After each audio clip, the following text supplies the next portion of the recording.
Hello everyone. आज अपन दूसरे chapter के जो बचे हुए टॉपिक थे उनको अपन शुरू करेंगे। तो पिछली जो क्लास हुई थी उसमें अपन ने अम्ल सार एवं लवण वाला चैप्टर स्टार्ट किया था और अपन ने अम्ल पढ़ लिया था। बेटा अम्ल क्या होते हैं, क्षार क्या होते हैं, अम्लों के रासायनिक गुणधर्म पढ़े थे अपन ने, फिर पीएच स्केल देखा। उसके बाद में अपन ने देखा था बेटा दैनिक जीवन में पीएच का महत्व। आज अपन देखेंगे कि ये जो लवण होते हैं वो क्या होते हैं, इनका निर्माण कैसे होता है और हमारे जो कोर्स में जो लवण दे रखे हैं उनके बारे में अपन आज यहाँ अध्ययन करेंगे। तो चलते हैं अपन आज के पहले टॉपिक लवण की ओर।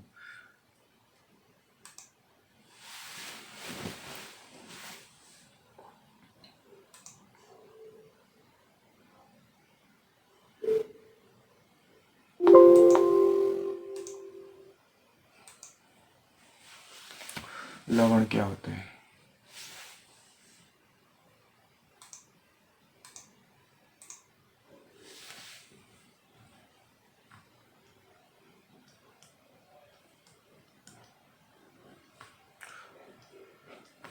जब अम्ल व क्षार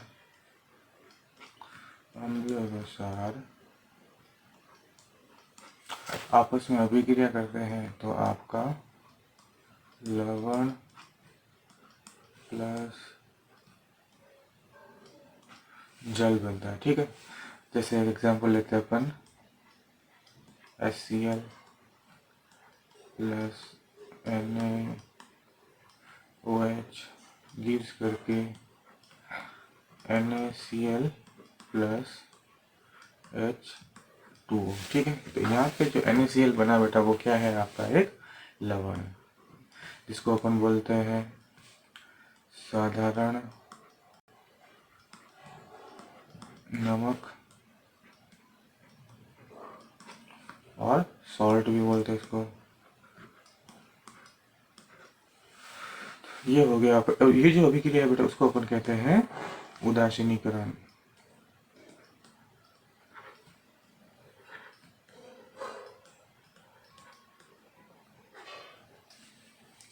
अब देखते हैं अपने कोर्स में कौन कौन से लवण दे रखे हैं, इनके बारे में अपन यहाँ पे पढ़ेंगे। तो सबसे पहले अपन शुरू करते हैं NaOH के साथ में।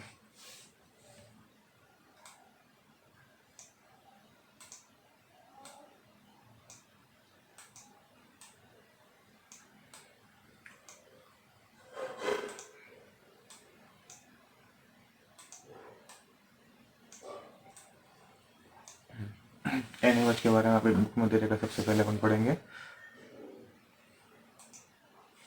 NaOH, जिसको अपन कहते हैं बेटा सोडियम हाइड्रोक्साइड।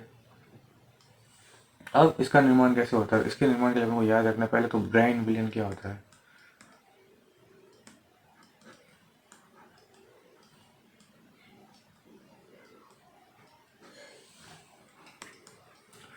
NaCl होता है बेटा, उसका जो जलीय विलयन होता है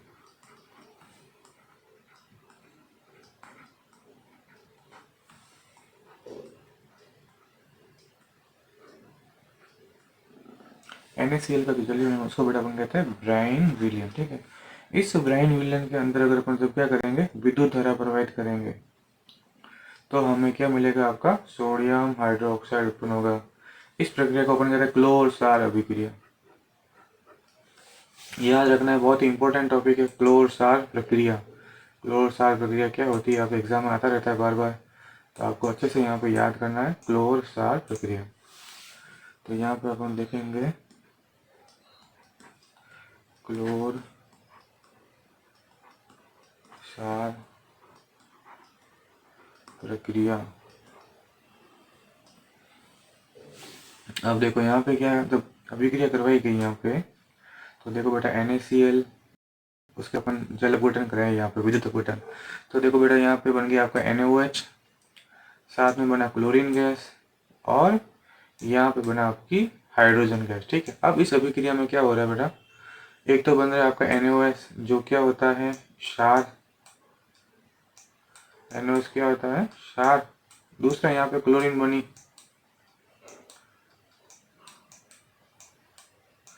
तो देखो NaOH बना और क्लोरीन बनी, इसी वजह से इस अभिक्रिया को अपन कहते हैं क्लोर क्षार अभिक्रिया। तो एग्जाम में आपके सवाल आता है क्लोर क्षार अभिक्रिया किसे कहते हैं, तो आपको बताना है कि NaOH के निर्माण की जो विधि है उसको अपन कहते हैं क्लोर क्षार अभिक्रिया।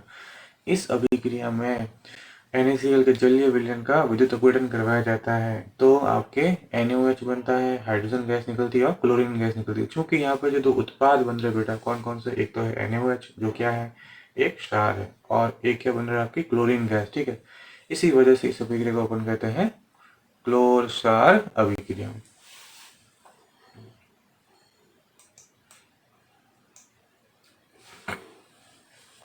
अब यहाँ पर जो NaOH बना है इसका उपयोग कहाँ कहाँ पे होता है वो भी अपन देख लेंगे।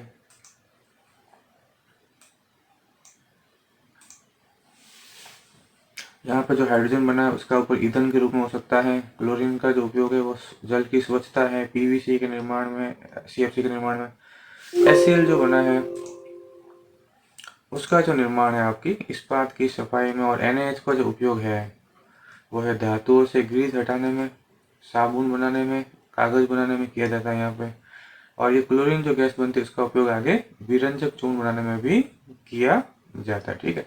तो ये आपका हो गया NaOH का निर्माण क्लोर स्टार अभिक्रिया, ठीक है। अगला जो टॉपिक है वो है आपका विरंजक चूर्ण। तो अपन पढ़ेंगे अभी विरंजक चूर्ण।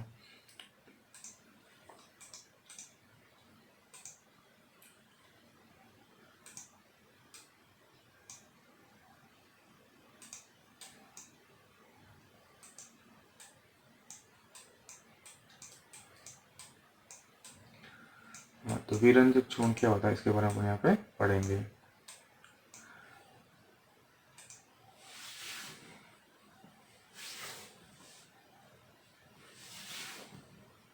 अगला जो टॉपिक है आपका विरंजक चूर्ण या bleaching powder.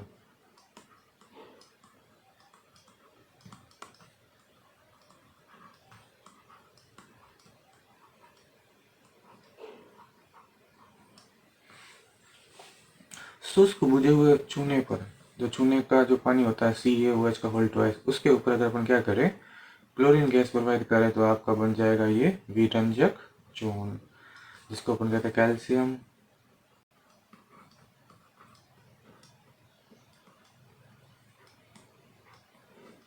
Oxy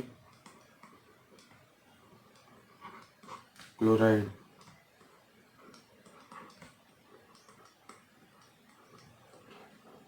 calcium oxy chloride. तो विरंजक चूर्ण का निर्माण कैसे होता है, शुष्क बुझे हुए चूने के ऊपर जब अपन क्लोरीन गैस प्रोवाइड करते हैं तो आपका बनता है बेटा विरंजक चूर्ण या ब्लीचिंग पाउडर। अब इसका उपयोग क्या क्या है वो अपन पढ़ेंगे।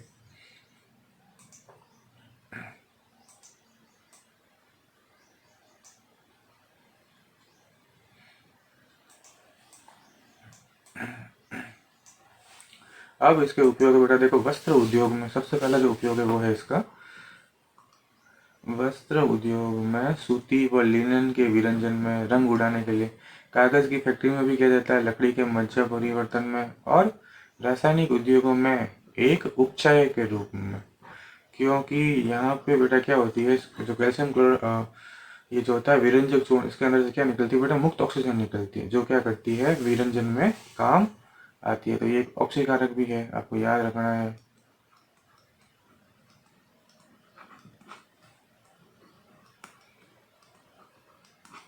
और ये है आपके पीने के जल जीवाणुओं से मुक्त करने के लिए रोगाणुनाशी।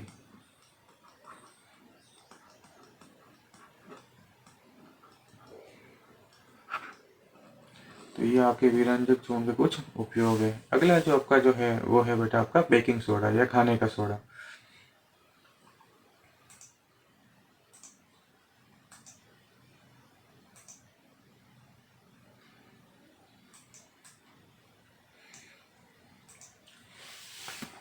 अगला जो लवण है आपका बेकिंग सोडा, जिसका फॉर्मूला होता है बेटा NaSCO3, सोडियम हाइड्रोजन कार्बोनेट।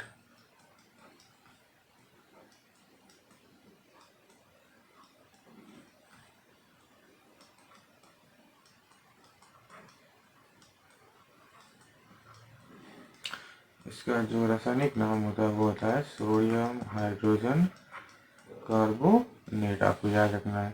अब इसका निर्माण कैसे होता है, तो इसके निर्माण की अभिक्रिया आपके कोर्स में दे रखी बेटा, इसको भी आपको याद रखना है। इसमें क्या होता है, जब NaCl के जलीय विलयन के अंदर आप कार्बन डाइऑक्साइड और अमोनिया गैस प्रोवाइड करते हो, तो एक तो बनता है आपका अमोनियम क्लोराइड, दूसरा बनता है आपका सोडियम हाइड्रोजन कार्बोनेट या बेकिंग सोडा या खाने का सोडा।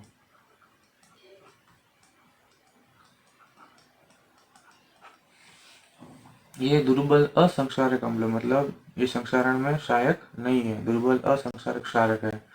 खाना पकाते समय, अब खाना पकाते समय इसमें क्या अभिक्रिया होती है, तो आप देखोगे जो खाने का सोडा होता है उसको जब आप गर्म करते हो बेटा, तो यहाँ पे निकलता है सोडियम कार्बोनेट, जल और ये CO2 गैस। ठीक है, ये CO2 गैस क्या करती है, आपके केक, पेस्ट्री को फुलाती है। केक, पेस्ट्री इत्यादि को क्या करती है, फुलाती है।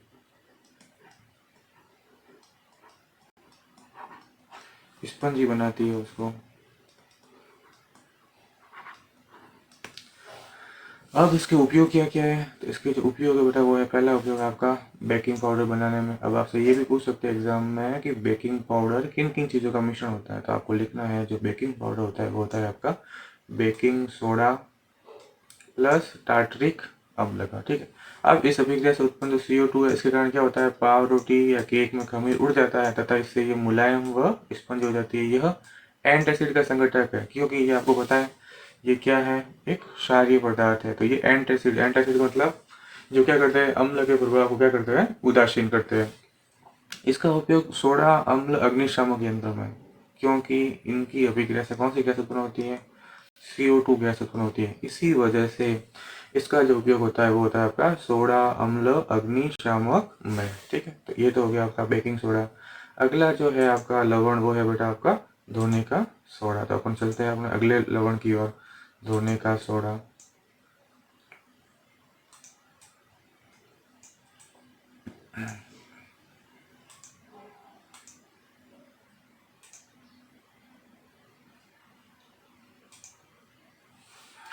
अगला जो लवण है बेटा वो है आपका धोने का सोडा। ठीक है, धोने का सोडे का जो फॉर्मूला होता है बेटा वो होता है आपका Na2CO3.10H2O। ये आपको यहाँ पे याद रखना है। इसका जो निर्माण है वो होता है बेटा सोडियम कार्बोनेट के पुनः क्रिस्टलीकरण के द्वारा। तो जब सोडियम कार्बोनेट का पुनः क्रिस्टलीकरण कराया जाता है तो आपका धोने का सोडा, वॉशिंग सोडा या सोडियम कार्बोनेट प्राप्त आपका होता है। ठीक है, अब इसके उपयोग क्या क्या है, तो इसका उपयोग कांच उद्योग में, साबुन उद्योग में व कागज उद्योग में होता है। इसका उपयोग बोरेक्स के उत्पादन में, जो अग्नि से ग्लास होती है उसको कहते हैं बोरेक्स। इसका उपयोग घरों में साफ सफाई में भी होता है। ये जो सवाल है आपके बोर्ड एग्जाम आया हुआ है कि जल की स्थायी कठोरता को हटाने में किस लवण का उपयोग होता है, आपको याद रखना है। यहाँ पे बोर्ड एग्जाम में सवाल आया हुआ है आपका। तो जल की स्थायी कठोरता हटाने में, तो ये भी इसका उपयोग है धोने का सोडा। तो आपको बता दिया धोने का सोडा Na2CO3.10H2O निर्माण होता है इसका बेटा सोडियम कार्बोनेट के पुनः क्रिस्टलीकरण के द्वारा। इसका जो उपयोग होता है कांच, साबुन एवं कागज उद्योग में होता है। साथ ही साथ इसका जो उपयोग होता है घरों में साफ सफाई में होता है। बोरेक्स जैसे ग्लास जो कि क्या होता है, अग्नि या आग प्रतिरोधक होते हैं, फायर रेजिस्टेंट होते हैं, उनके निर्माण में इनका उपयोग किया जाता है। साथ ही साथ इसका जो उपयोग होता है वो होता है जल की स्थायी कठोरता को हटाने में किया जाता है। अगला जो आपका जो लवण बेटा वो है आपका प्लास्टर ऑफ पेरिस, POP।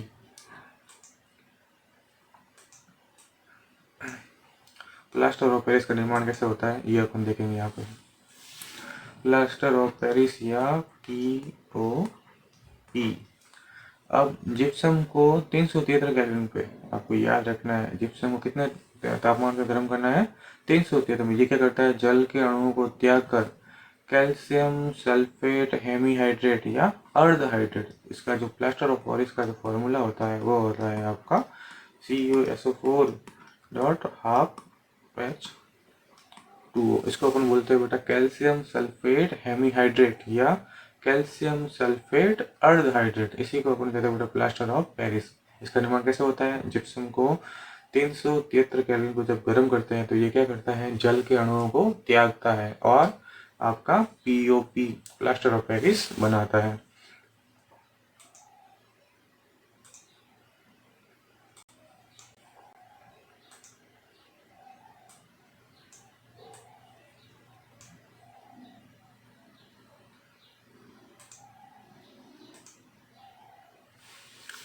ये जो प्लास्टर ऑफ पेरिस होता है वो आपका एक सफ़ेद रंग का पाउडर होता है, सफ़ेद रंग का पाउडर होता है।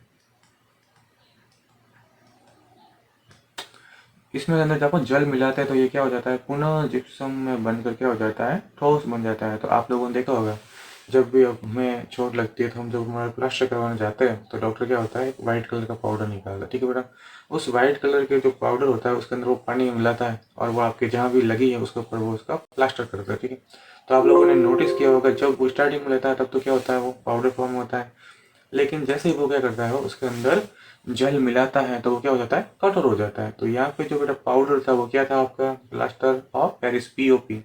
उसके अंदर जब आपने जल मिलाया तो ये किस में बदल गया, जिप्सम में, जो कैसा होता है आपका, कठोर होता है। तो इसमें क्या अभिक्रिया होगी, तो देखो आप, ये हो गया आपका पीओपी। इसके अंदर इन्होंने क्या किया, जल मिला दिया, ये बन गया आपका वापस कैल्शियम सल्फेट, जिसको अपन कहते हैं जिप्सम। इसी वजह से वापस वो क्या हो जाता है, पाउडर कठोर हो जाता है। अब इसके उपयोग क्या क्या है। प्लास्टर ऑफ पेरिस का उपयोग डॉक्टर टूटी हुई हड्डियों को सही जगह में स्थिर रखने के लिए करता है। इसका उपयोग खिलौने बनाने में, अपने आपने देखा होगा, सजावट का सामान बनाने में किया जाता है। इसका उपयोग सतह को चिकना बनाने में भी किया जाता है, क्योंकि पाउडर फॉर्म होता है, चिकना बनाने में किया जाता है। तो ये सारे सारे इसके उपयोग हो गए बेटा। अगला जो टॉपिक है, लास्ट टॉपिक, वो है बेटा क्रिस्टलन जल। क्रिस्टलन जल क्या होता है, इसके बारे में अपन यहाँ पे बात करेंगे।